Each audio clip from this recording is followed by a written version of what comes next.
hello, and welcome to Situaseans podcast.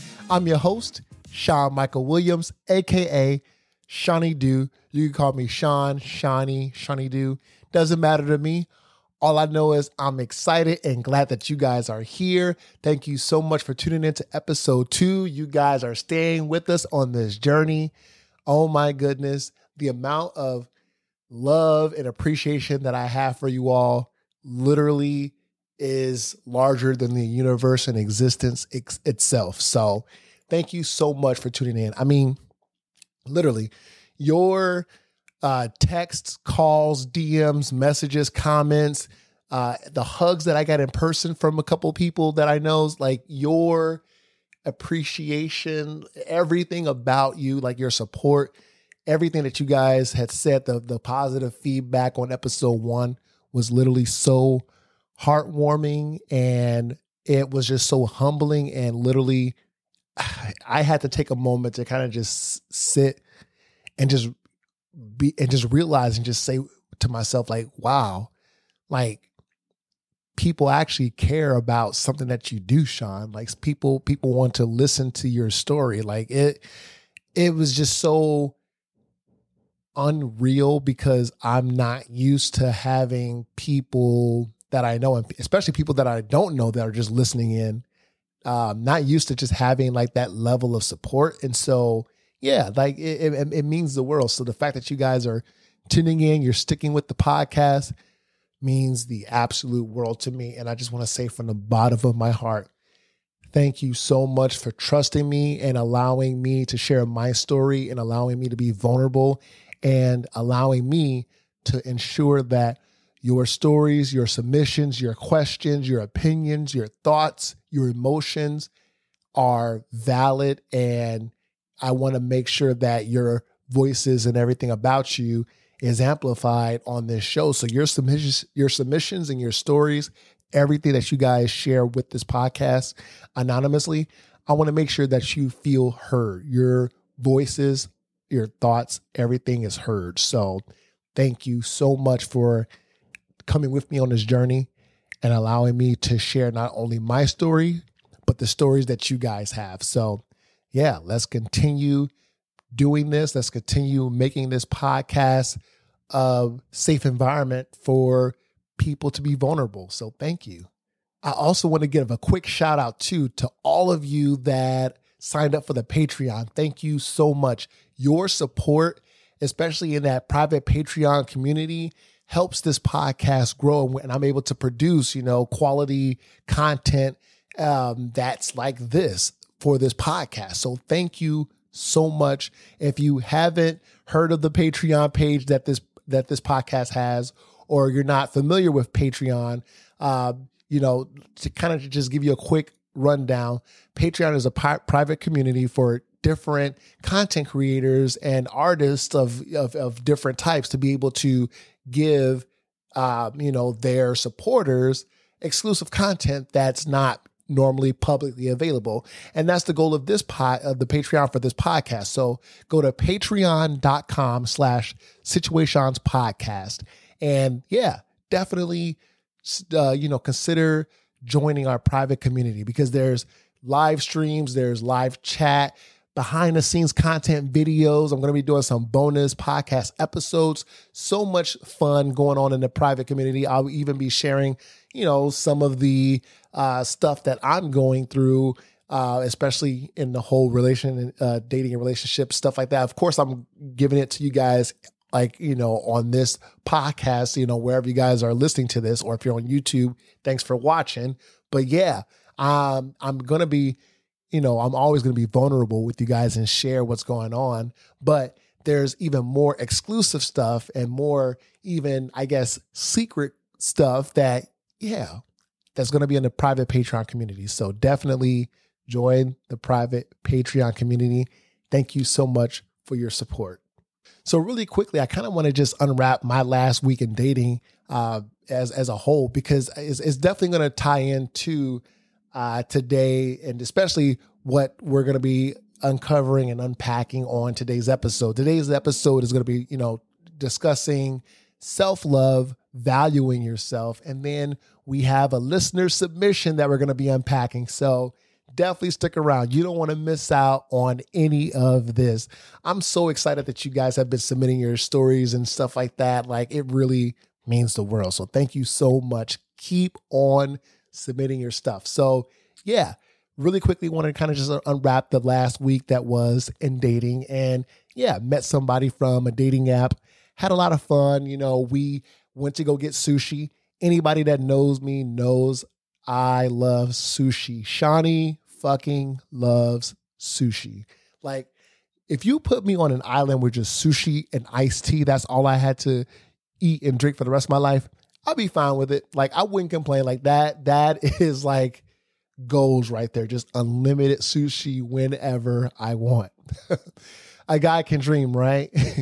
So yeah, the last weekend dating was cool. We met in person. We got off of the dating apps and met in person. So yeah, I pretty much set up the date for us to meet at this sushi spot that she's never tried. And yeah, and you know, we had a lot of fun. We got some great sushi, had great conversations, you know, talked about, you know, ourselves and the stuff we do, what makes us us, you know, what we're looking for in a potential partner, you know, what the things that we value. It was a very good conversation, very good date overall. I think we both kind of got that friendly vibe at the end. None of us really said it to each, like she and I didn't say that to each other, but it was kind of like implied. You could kind of feel it in the energy, like, oh, like this is a great conversation, a great hangout, but I don't know if I see that person as something more than just like, yeah, like a cool person to hang out with kind of vibe. So, yeah, you know, we ended up just going our own separate way after that. Like, we hugged and said, hey, you know, like, thanks so much for coming out. Enjoyed the sushi, good time. Yeah, all the best, you know. So that's kind of how that was left, but definitely have fun on the date. In the past, when I would go on these dates, I would say the dates, especially pre-COVID, I would probably go on maybe about 3 or 4 dates out of the week. And this was each week. Now, at that time, like, it made it so hard to really focus on that one person that you're dating because you're thinking about the next few days that you have lined up into the next week and so on. And after, you know, in this whole post-COVID environment or wherever we're kind of at in this moment in time, especially after my last relationship ended in the middle of last year, I kind of thought to myself, you know, I want to date more, I guess, yeah, date more intentionally and more focused, if that makes sense, and not be worried about all these other dates that I have lined up that I'm trying to like keep up with. Thank goodness for Google Calendar, like, but still, I wanted to make sure that I was being more focused with these dates that I go on. And so I started to just date less, maybe 1 or 2 people every week or every other week, trying to like not overextend myself. So it was definitely something that I was grateful that I was able to kind of like see that within myself and say, wait a minute, take a pause, Sean, slow down. You don't have to be dating all over the spectrum and all crazy. Like definitely take a moment, understand what you want, understand what you value, and make sure that you're being kind to yourself and loving yourself and making sure that you're not doing anything to please other people like that. So yeah, I had to kind of just take that within myself and kind of just take a pause and just, yeah, realize that within myself.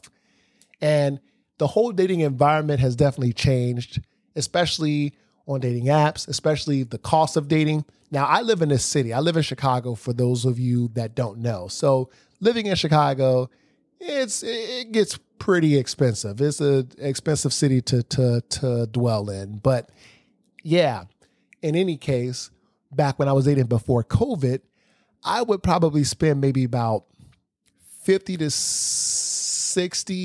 $60-ish per date. And that's if, like, you know, I got a drink, she got a drink, and then, you know, we got a meal or whatever. But like, yeah, maybe about 90% of the time I would pay for the dates because I'm like, well, if I'm the one that asked them out, it's only right and fair that I pay for the date, right?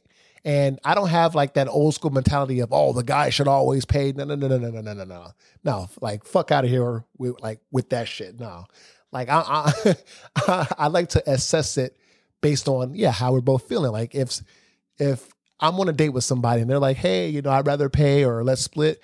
Yeah, we could definitely address that. Like we could definitely do that if that's how the other person's feeling. I don't want to assume and be like, oh, I'm always the one that pay. I just know that whenever I'm, putting together these dates and I'm, cause I love planning. I love planning dates. Like that's something that a lot of women have told me that as far as like their frustration, they're frustrated that men don't like planning dates or whatever. They're just not actively trying. I'm like, what?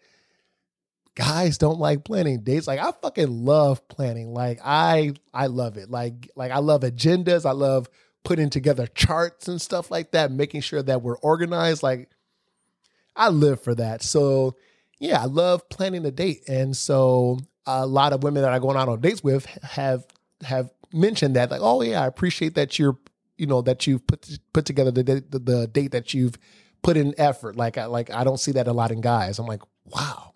So yeah. Anyway, I plan the dates, and so most of these dates. And so anyway, getting back to my whole point. So in the past, pre-COVID, I would go on like these dates, probably cost about 50 to 60, something like that, dollars. And like that adds up if I'm going on like 3-4 dates out of the week, like that's almost like $1,000 or more, depending on, how often those dates are happening per month. And so you have to be mindful about that, because then you're going to be like going in your pocket, like, damn, where's all my money going? Well, it's going on all those dates.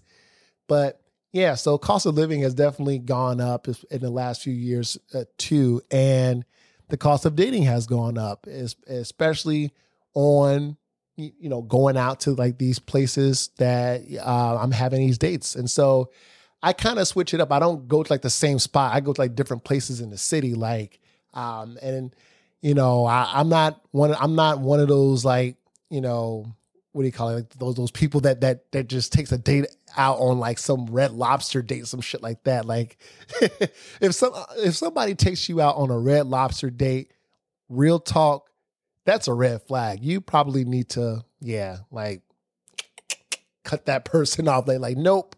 Yeah.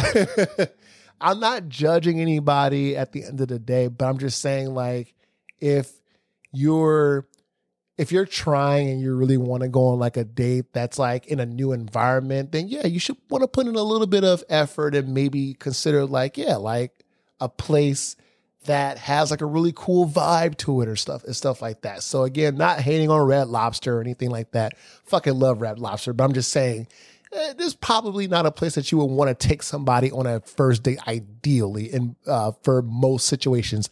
I can't speak for everybody else, but I'm just talking about, from a general standpoint. And yeah, so I'll take someone to like a bar and grill, like if it's, like depending on like the style of it. I've taken dates out to, like ethnic restaurants. So like, like a Greek restaurant or like Ethiopian restaurant or like Thai, depending on what the vibe is and what we, feel in the mood for. Don't get like, I want to let you guys know I'm not out here going on $300 dates, whatever, taking somebody to like, this, I don't know, like for example, like some expensive ass like steakhouse or whatever, like nothing like that. It's just like, hey,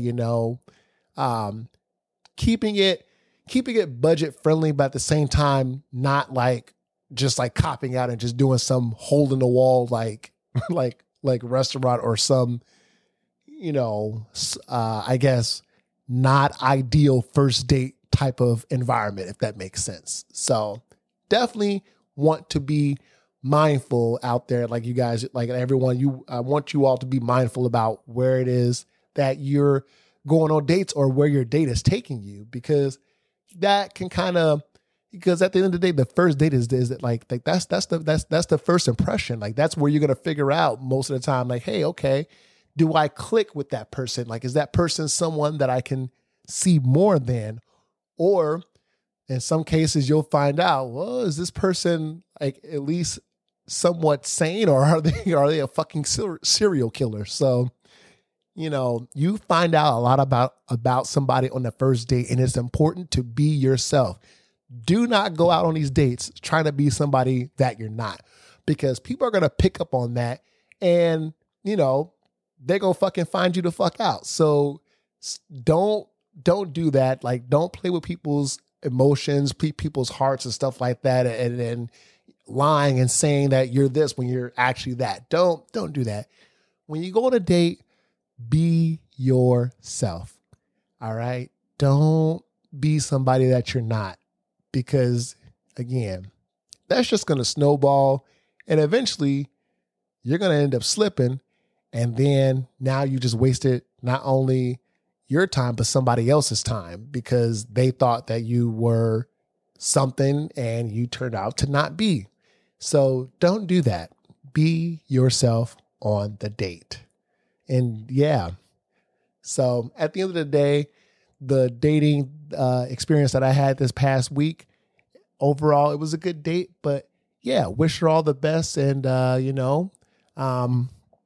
again, we both had fun, but we kind of just figured, it's probably more of a friendly vibe. And we both thought it without having to really say it. So I'm glad that we were able to kind of, just go our separate ways and not really not really have like one person feeling, hurt, or one person feeling like, man, I don't know if that person liked me. You know what I mean? So it was definitely like a great date overall though. So yeah, it's important to have self-love and to be able to value yourself, appreciate yourself, having that self-worth, that self-empowerment. Like, you want to make sure that you're loving yourself and doing the best for yourself that you can. Because if you're not loving yourself or appreciating yourself, how can you expect other people out there to love and appreciate you? Like, you have to be able to love yourself and advocate for yourself, because I'm going to share something with you. No one is going to be able to advocate for you better than you can advocate for yourself.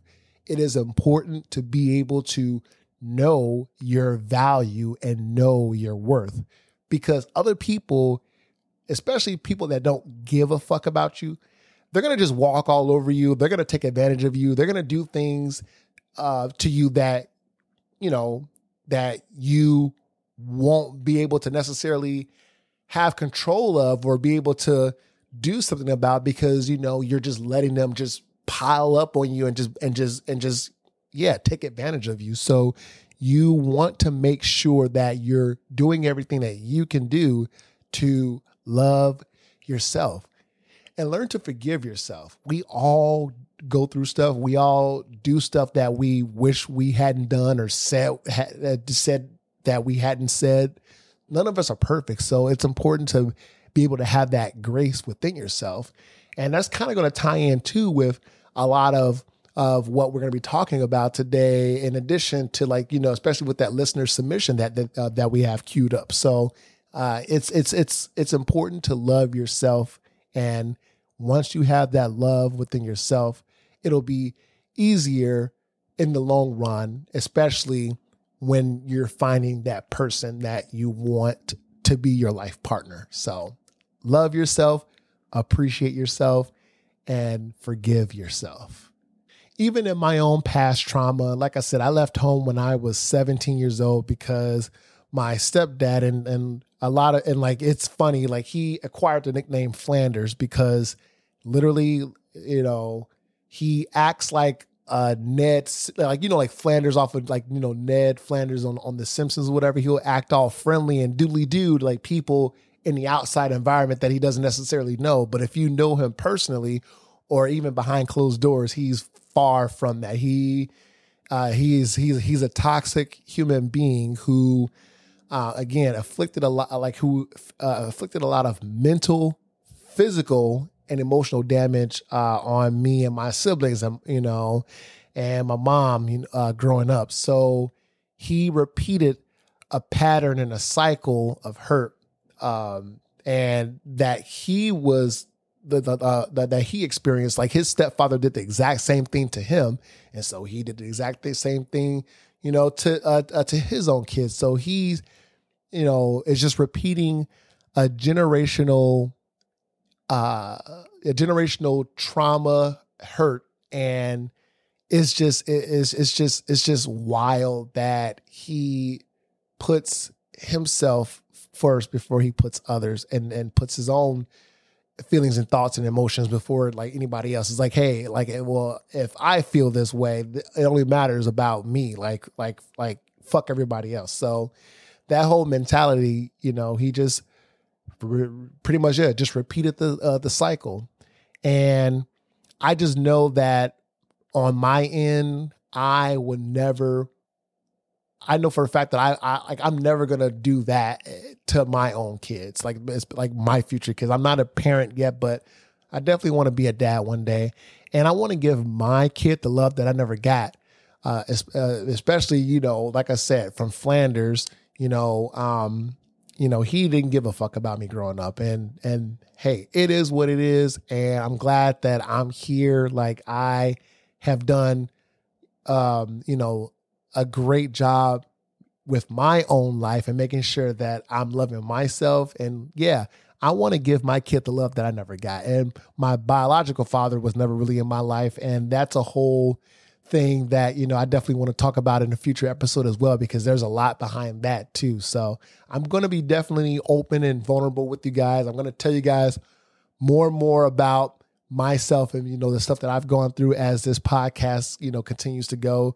Because the amount of things that I've gone through, it can't be unpacked in like one episode. So, it's definitely a lot. And so I'm going to be sharing as we go along because, I want to be mindful of you guys' time. So, and again, thank you so much for continuing to listen to the show. But just jumping back into it. So, I left home at 17 because I couldn't take the abuse anymore. And I was house hopping, sleeping on different friends' couches and relatives' couches and stuff like that.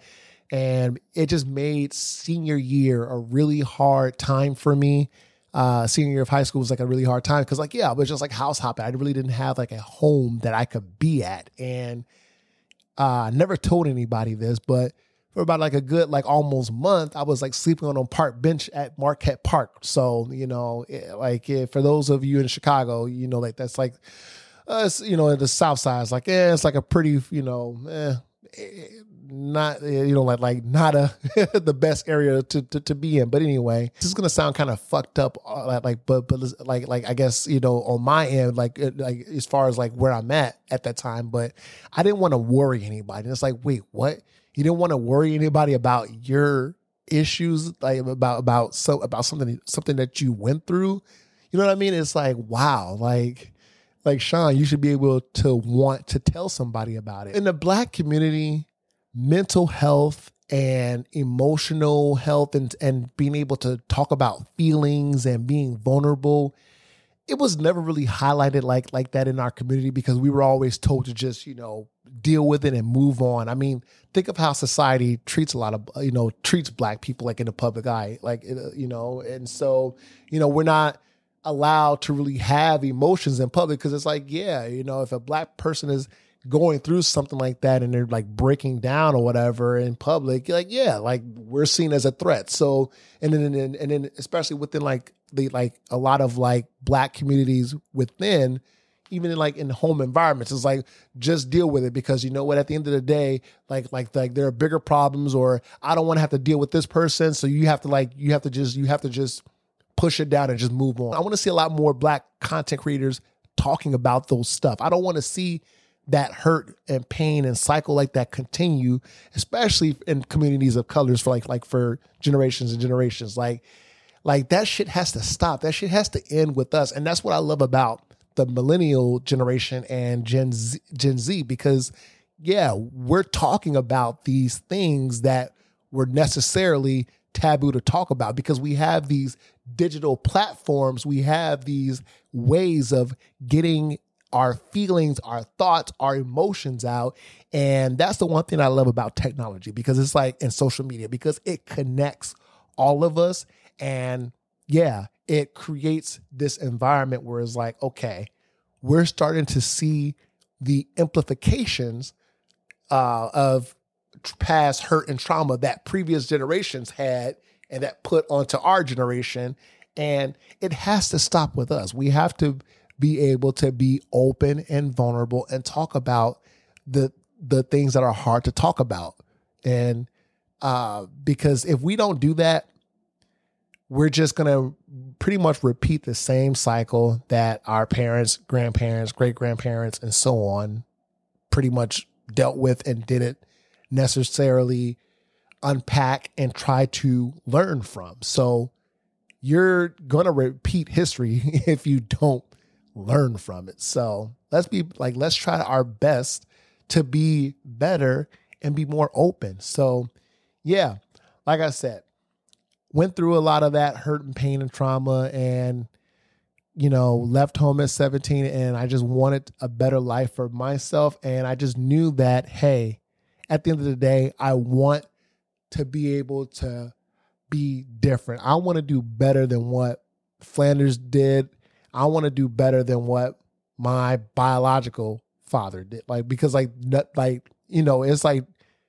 It's so crazy that not only did I not have a positive biological father in my life, but even my quote unquote stepdad was subpar and just, a very evil person, that I've ever dealt with. So it's crazy. And I just know that I am not going to put that on my future kids and my family, because I know what it's like, and I'm going to make damn sure that I don't hurt the people that I love, because I want them to know that I want to only uplift them and be a positive force in their life. That's all I want, is just to be a loving, gentle force. Like, that's all I could ever expect.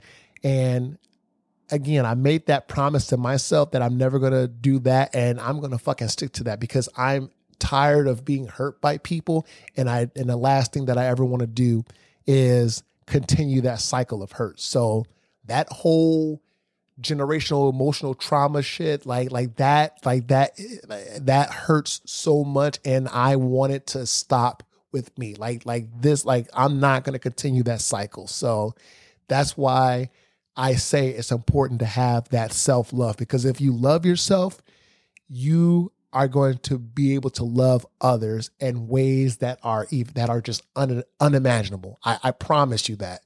You just have to love yourself.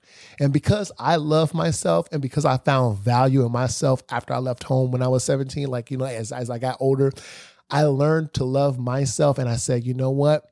Because I can love myself, I know that I'm going to do nothing but just love other people and do the best that I can to make sure that others know that I value them, I love them, I respect them, and that they mean the absolute world. So yeah, definitely want to continue being a positive force in my own life and be a very open, honest, transparent, and positive force in other people's lives. I just, and I don't want anybody to get the whole force terminology misconstrued. I'm saying force as in, a positive aura, you know what I mean? Like energy. I'm not saying force is like force. I'm saying force is as in a positive energy, a positive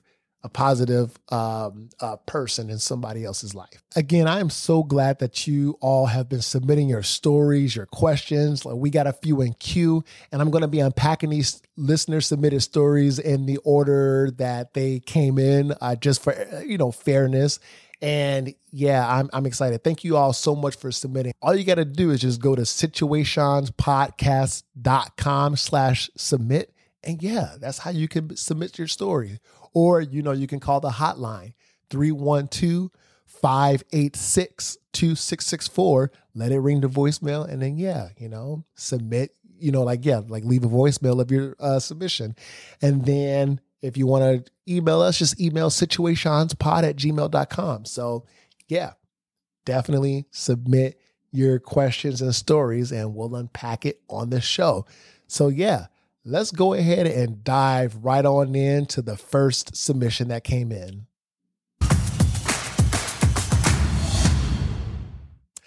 All right. Yes, we got our first listener submission that came in, the first of many. And I'm just so excited that people are sharing. Let's go. Let's fucking go. You guys are really warming my heart up over here. Oh my goodness.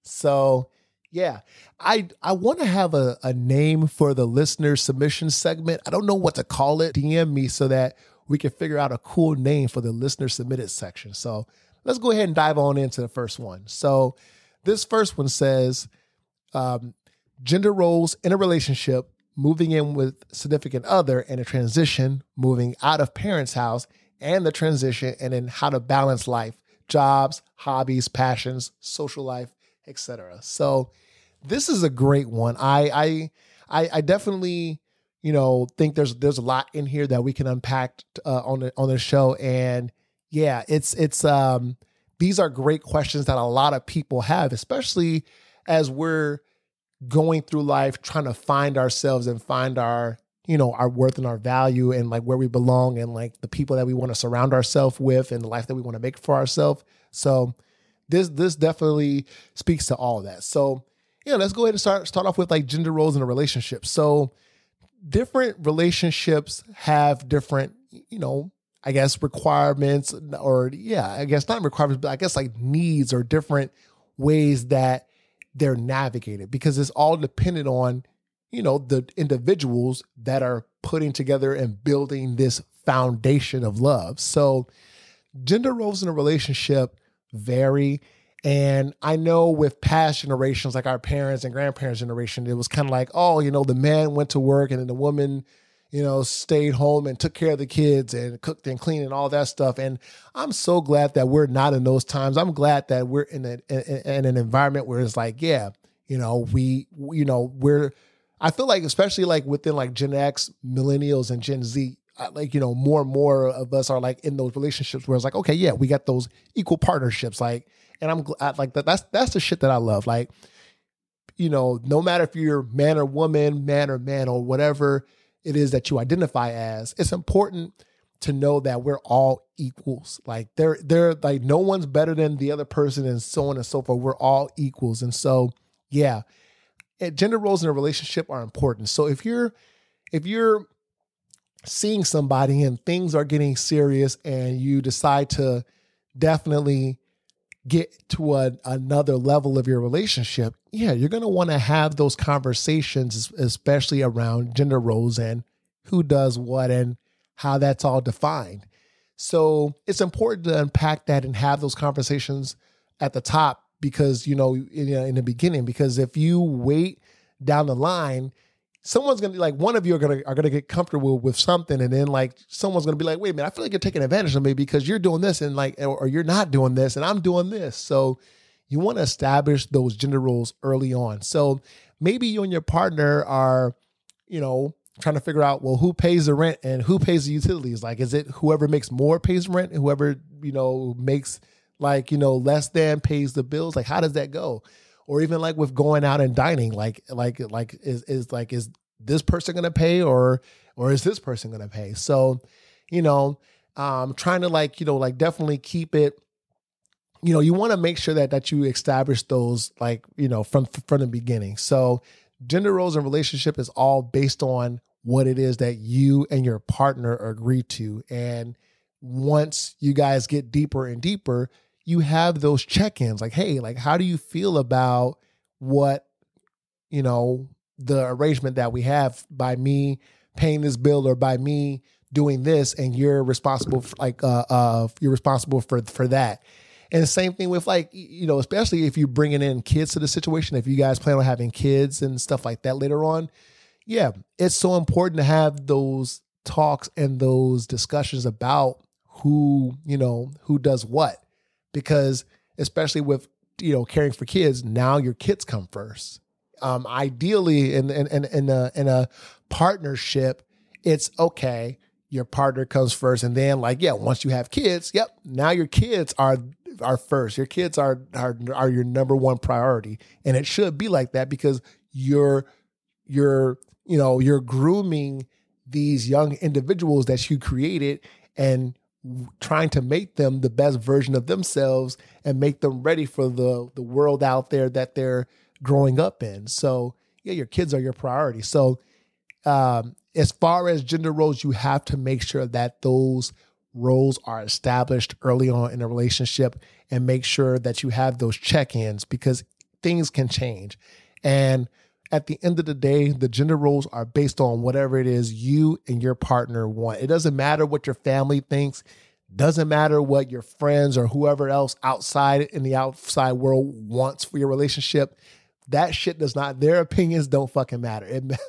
Like you're not dating your friends, like your friends and like in the family and all those other individuals. You're dating that person that you are building that foundation with. So those gender roles depend on what you and your partner equally discussed and equally agreed to.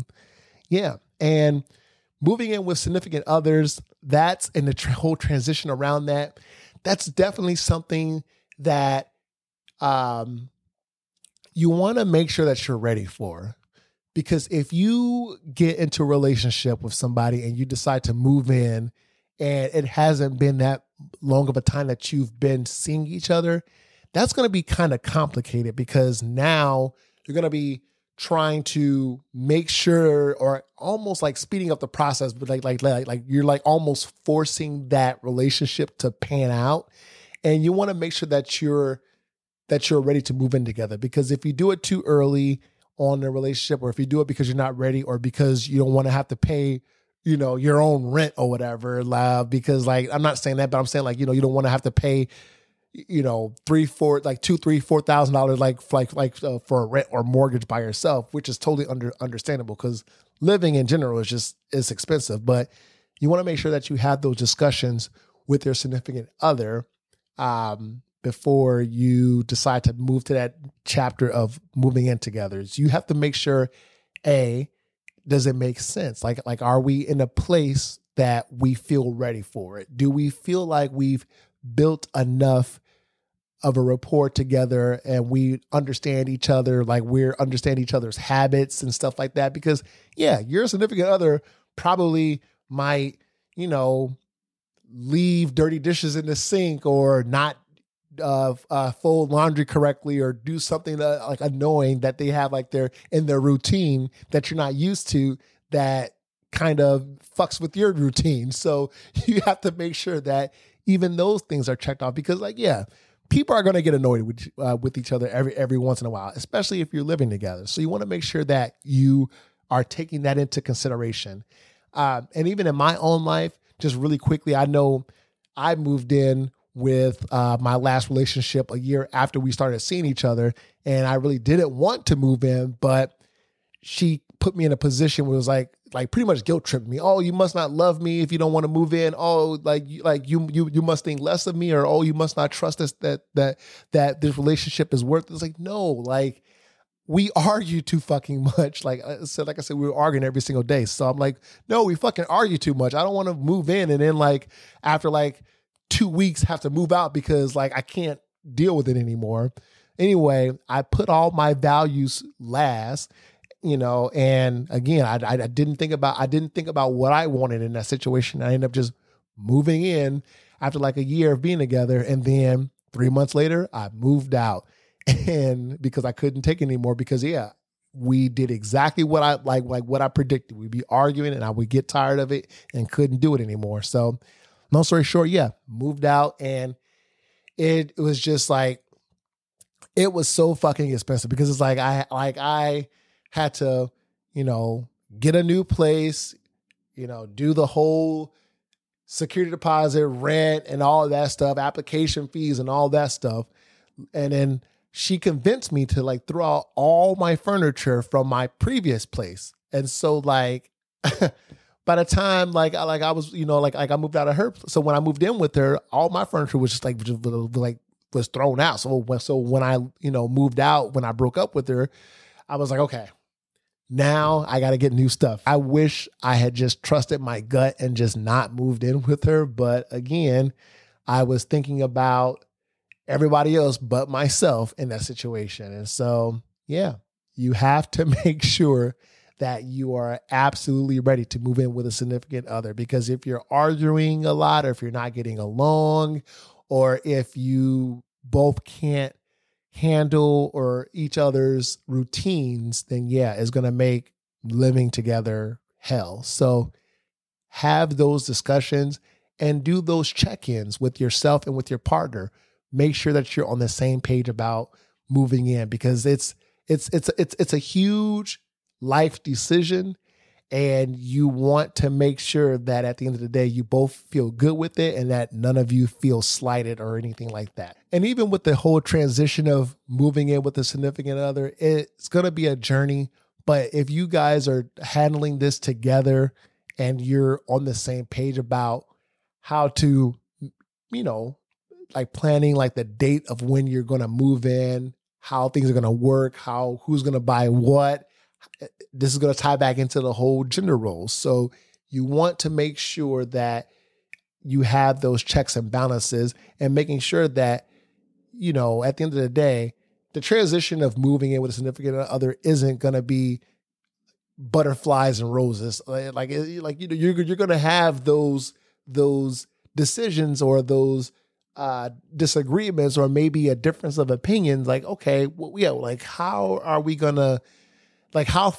to live? Or, can we afford this amount per month? Are we able to make sure that we're able to keep the environment, like the place we live in, clean? If you both have animals, you have to make sure that the place you're moving to allows pets. And if it doesn't, like, how are you going to maneuver that? Or maybe you want to get a pet at some point down the line with your significant other, and that's a whole thing too. So you want to make sure that you're having those conversations constantly. There's never such thing as too many conversations about a big life decision like moving in with a significant other. You want to make sure that you're doing everything that you can to level set and be on the same page. Moving out of your parents' house, this is something that's definitely a big transition, because for a lot of people, most of their lives, like they were like their adolescent lives at least, live at home with their parents or guardians. And then, after high school, that's when you go to college and you kind of venture off into the world or whatever. And then some people come back to live with their parents, or some people don't come back and they, start their lives like outside of like their childhood home. It's all different. Everyone works at a different speed. We're all different. No one's the same. So yeah, definitely take that into consideration. And moving out of your parents' place, you want to make sure that you're talking with your folks to let them know, hey, this is what my timeline looks like of when I'm moving out. And you want to make sure that you have everything that you need and you're in a good spot financially, mentally, and emotionally to move out as well. Because if you move out and you can't afford it, well, your parents aren't going to be too happy about you having like to move right back in. So, and the same thing with mentally and emotionally. Like, you want to make sure that you have everything that you need, like in a mental perspective. Like, hey, even though now I'm going to be living alone, I'm not going to be seeing like mom and dad or whatever parental or guardian that's in your life. You won't be seeing them as much, because now you go to sleep at your own place. You have your own environment. And so maybe the first time when you're living alone, you might be like, well, this is kind of scary. I definitely or maybe you might feel, I feel a little bit alone. I wish I had somebody here, with me. So it's all valid feelings. It's all, important things to consider and important things to keep at the top of your mind. You want to make sure that you have everything that you need when you're going to start your own life on your own. Yeah. So even with moving out of your parents' home, that transition might be a little bit easier and flowing from a overall perspective, a little bit of an easier flow than it is moving in with a significant other. Two different life events happening, but of course, one like moving out of home might be a little bit less tolling, because it's like, okay, well, you've known your parents all your life, whereas like your significant other, if you guys didn't grow up together and you recently met later in life, then yeah, it's going to be a little bit more scary moving in with that person than it was if, maybe you knew your significant other your entire life. Then it's like, that transition might be a little bit easier. It's like, oh yeah, I've known that person since kindergarten. So I know that person's habits, yada, yada, yada, yada. So it just depends on those different environments and those different situations. Balancing life, jobs, passions, your social life, friends, dating, all of that, all of the stuff that we go through in life, it's not the easiest to keep a balance on, because at the end of the day, we first and foremost try to balance our work life, right? I mean, for those of us that are in the working environment that are, we have some type of daytime or nighttime commitment that puts food on the table. Yeah, you want to make sure that you're considering that, so your work life is important. Your social life is important as well, especially family, friends, and people that you care about that you spend a lot of time with. But then, also now you want to take into consideration like those passions and those hobbies and the things that you do outside of work that make you you. We all have different hobbies. So, and you, even like, no matter what your hobby is, you want to make sure that it's something that you find brings value to you, and it's something that matters to you. Because I mean, we all have hobbies, but sometimes we have hobbies that, was like a hobby because somebody we knew loved the hobby, so we got involved because of that other person by proxy or whatever. So no matter what your hobby is and the things it is that you have outside of like your home life, yeah, you have to be able to make sure that you have a good balance between that, your work life, your home life, and to make sure that you're not bringing too much of one thing into another. So example, if you work really hard, you're like a workaholic and that's all you do is work, and then you try to come home and then you find yourself still working, you're going to find yourself burning out quick, because like from your job in general, because you're gonna be like, wow, I committed so much time to my work life and my job. I don't even have any time for me at home. I don't have any time for the stuff that I want to do. If you're making your social life your priority and then like you're not managing that, guess what's going to happen? You're going to be so social hanging out with everybody that now you're like falling behind on work, or you're falling behind like in your family life, or like the other life that you have with your hobbies and stuff like that. So it's important to make sure that you're not putting one focus on one thing higher than like everything else. I mean, don't get me wrong. There are times when it's like, yeah, you have to switch gears and just primarily focus on this. Like what if, depending on like what it is you do for your occupation, if you're like a doctor, or if you're somebody in like a first responders environment, then like, yeah, you definitely have to like make sure that you have, your optimal amount of focus into that, like a majority of your life, because other people's lives are in your hands. But if you're, let's say you work in corporate America, or if you work in a restaurant, or if you work in arts and entertainment, okay, like you still want to make sure that you're focused and that you're giving your best self in your occupation and your day life or your night life, whatever it is that the time of day that your job happens. You have to balance it out, because you don't want to burn out. You don't want to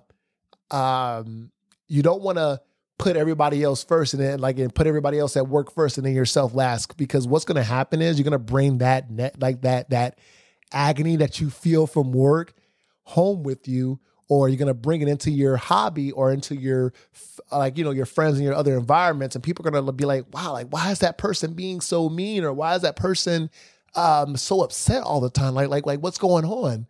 And lo and behold, it's because you're suffering, or you're being boggled down by everything else, instead of easing it out and making sure that you are giving attention and love and kindness and focus on your other aspects of your life equally. So it's important to have a balance in life. As humans, we are beings of habit and we are beings of balance. We thrive off of living balanced lives. If we are doing one thing too much, if that's repetitive, or if we don't like it, or if it's something that's not ideal, that creates burnout, that creates emotions and feelings and different negativities to us that bring us down, and it kind of hinders us from bringing our full selves to the table, because now we're focusing on that one thing that we should have had a little bit more grace with and evened it out. So you have to make sure that your energy, where you're spending your time, whether it's family, whether it's entertainment, wherever, or your hobby, you have to make sure that there's a balance between home life, your job, your hobbies, and even with your social life. It's important to be there for your friends and family the same way that you want them to be there for you. Because at the end of the day, nobody's better than nobody. We're all equal, right? Not everybody's going to treat each other fairly as they should, but I'm just saying, in a general sense, you want to be able to treat your friends and your families and your loved ones the way that you will want them to treat you. If your family or your friends are there for you in your most vulnerable moments, if you're hurting, or if you feel like there's just something that's in your life that you can't seem to like process and need help processing, or if you need help, with something like big that's going on in your life and you can't take the load by yourself, it's important to make sure that you're open and vulnerable and honest with your friends, and you're transparent with what it is that you need. If you need help, if you need support, if you need a shoulder to cry on, or if you need somebody to talk to, definitely talk to your friends and family. And also, like I said, you can submit your stuff to this podcast, like what you, the listener, just did for this submission. Like, you're submitting it, you're sharing your story. You want to get an outsider's opinion. So you have to be there and want to be there for your friends and family the same way that you will want them to be there for you. Because if your family or your friends or your loved ones are doing everything for you that they can, and they're bending over backwards for you, and you're not doing the same for them, well, this is what's going to happen. They're going to stop doing things for you, or it's going to cause like a very unfair and toxic environment. And then now you're like distant from your friends that you once considered, close friends or almost family. And then same thing with family. Like, now you're distancing yourself from like family that wanted nothing but the best and wanted to be there for you. So this all ties back to having a balance. It's so important to want to do things for other people. And of course, if you have the time and you have the energy, you have the mental space to be there. And there's times when it's like you may not have the time or the mental capacity to be there for other people. But if it's urgent, if it's like a life emergency, you got to be there for them. You got to be there for them, because they're going to be there for you when you're at your lowest moment. So it's important. It's so important. So continue to do all that you can to be there for your friends and family, because in the end, when it matters most, and you need help, you need that lifeline, they're going to be there for you if you be there for them. So please love yourself, forgive yourself, go easy on yourself, and make sure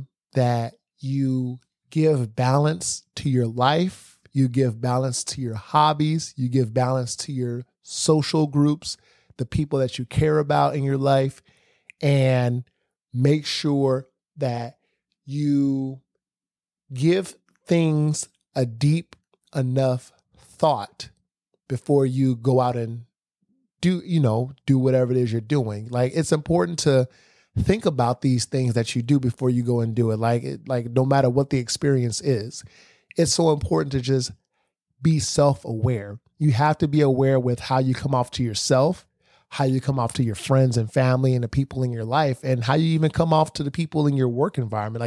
Like all these different phases in life. These are definitely things that you have to be mindful about and have patience with. Self-love, self-empowerment, self-growth, self-awareness. It's what makes us us.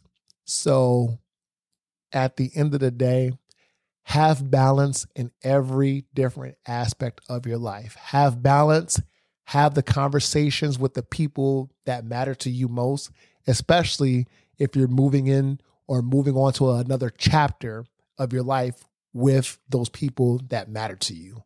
Balance, patience, and love and transparency and honesty will go so far. I promise you that. It will go so far in everything that you do.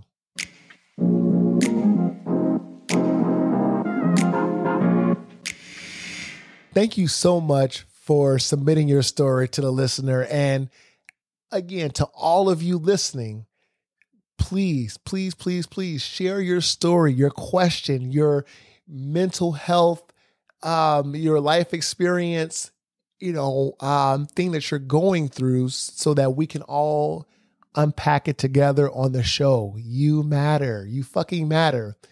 And again, I'm not a licensed counselor or licensed therapist, so I highly recommend you seek the help of a professional.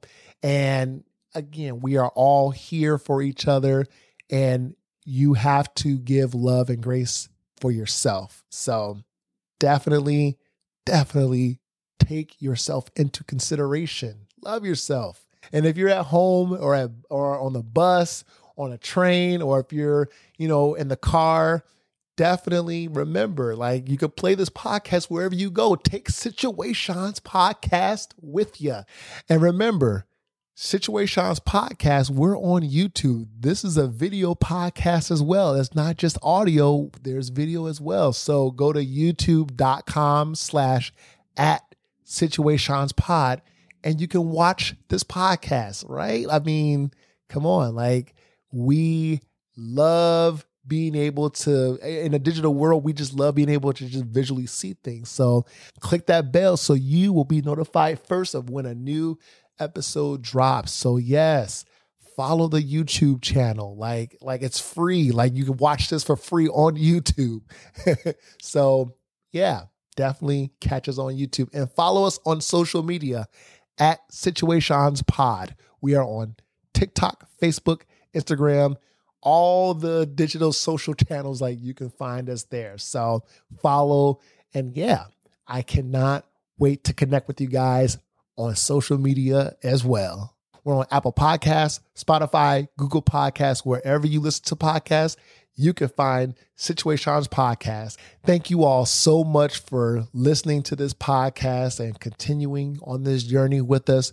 We're going to be unpacking another listener submitted question or story in the next episode. So we will be right back with you guys in a couple of weeks. Remember, we drop every other Wednesday. So consider subscribing to us on all of the platforms, following us on all the platforms, and I'll see you guys in a couple of weeks. Woo!